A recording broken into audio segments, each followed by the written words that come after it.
So he was pulling just all of my energy, all anything good that was in me. He was pulling it. And I realized it when I came back after New Year's. I went to the beach with some friends.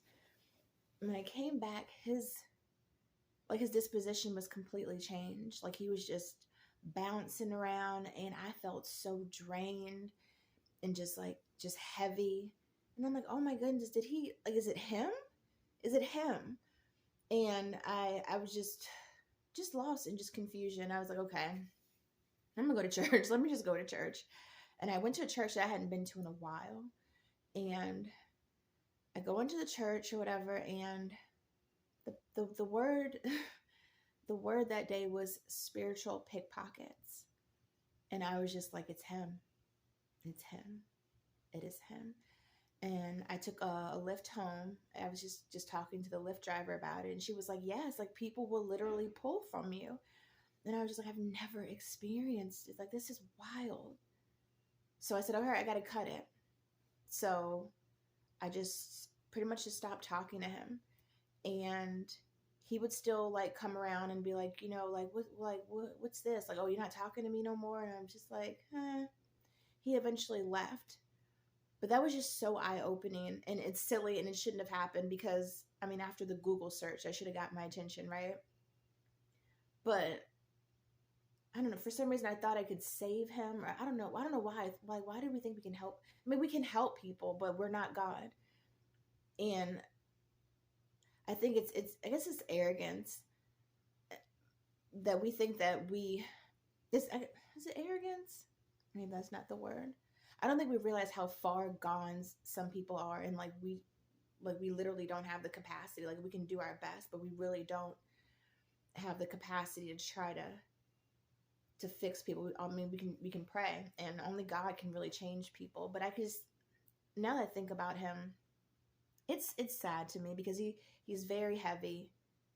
He was so heavy, and he did open up to me about it was his childhood. He was mixed raced. His that wasn't handled well by his parents, so he had a lot of identity issues. It was just so sad. And he never wore the bracelet.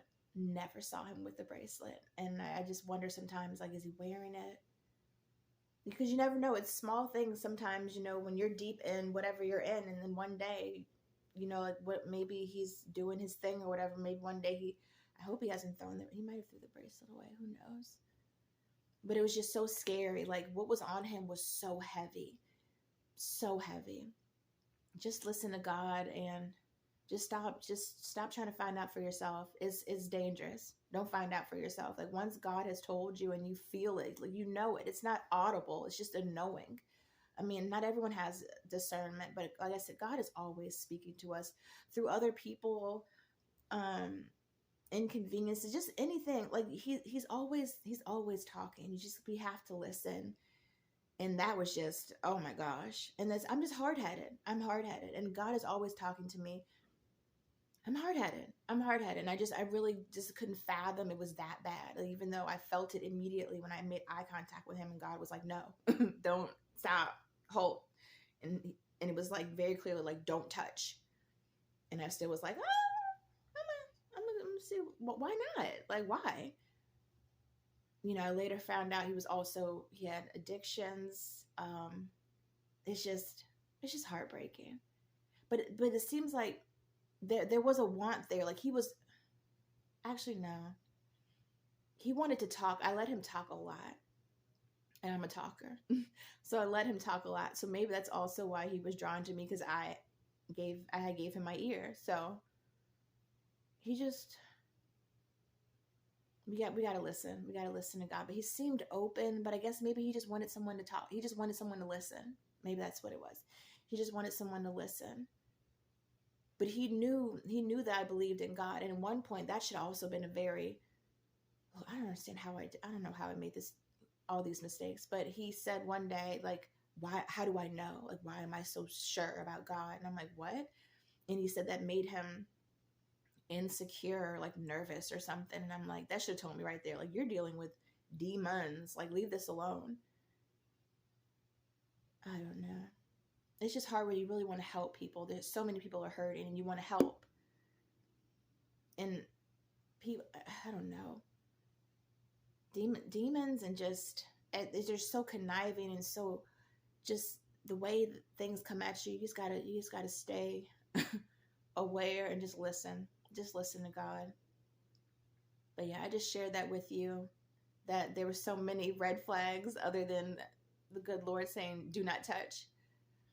But I feel like a lot of us experience that, and we feel like we can help people, and that's really just not our place, and we're not strong enough, and it's not for us. We can present it to people, present God to people. This is what you can do. This is how you can pray, and not everyone's open to it. And we just have to accept that sometimes. But that was very scary. That was very scary to me. I've never encountered someone that was so heavy.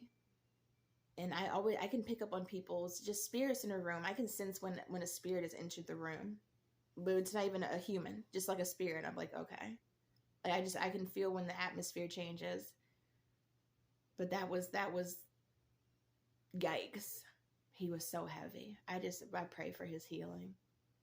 Hopefully someone else will come across his path and they'll try to. I couldn't. That was just wow. God is good. Please listen. God bless.